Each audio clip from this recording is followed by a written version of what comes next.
Yo, we're back with another episode of Wake Up with Wops. If you don't know, the stock market moves in four different cycles, and we're gonna go over it in this video. Starting off with number one, this is our accumulation cycle, which where there's no really trend, there's no uptrend or downtrend.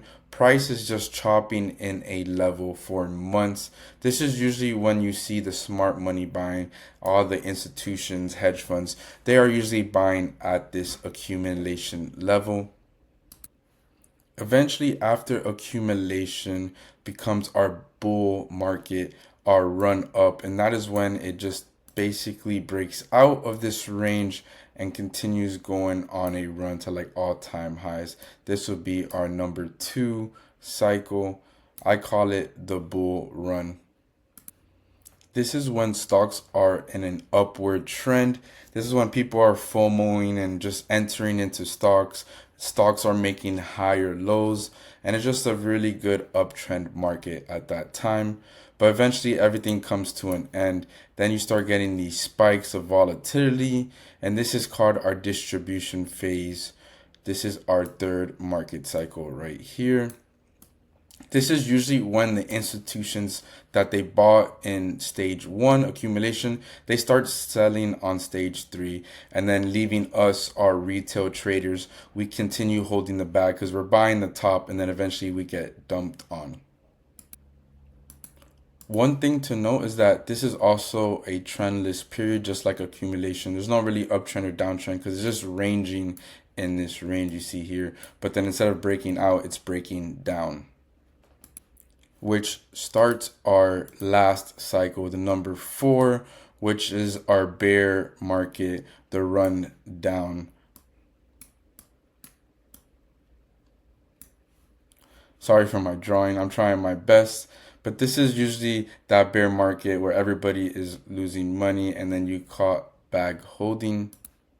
People are forced to sell. They're selling at losses and it's just starting a cascade down.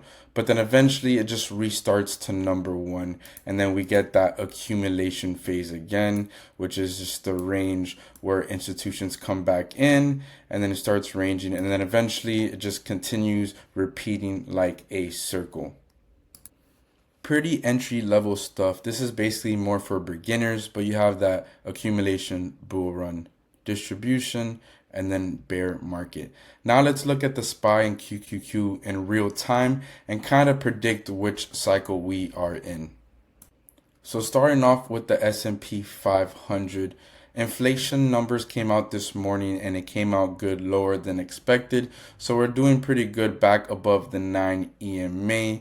But when we zoom out, looks like we had that run up phase, right? That bull run. And then this kind of looks like a distribution cycle to me, just because how volatile it's been. Plus, we had like this nice run up and then basically just back down under the 50-day average. Today's news looks good for the S&P, but if we go to the QQQ, you kind of see what I'm talking about.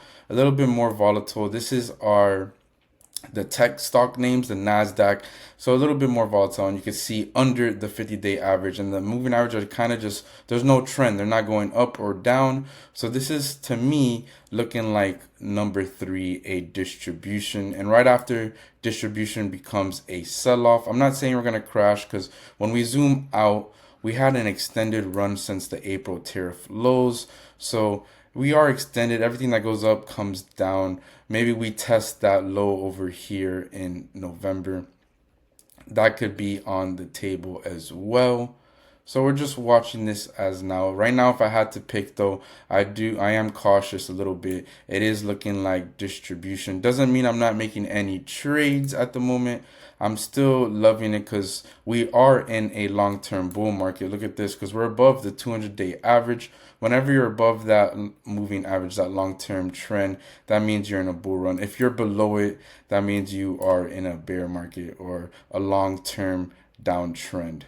But we recovered it since the April lows, and now this short term bearish, I would say, maybe short-term distribution. But when we zoom out, we're still in a bull market. So just watching that, the inflation numbers is good. Maybe interest rates get cut more in January, and that is bullish for risk on assets, and maybe crypto comes back now.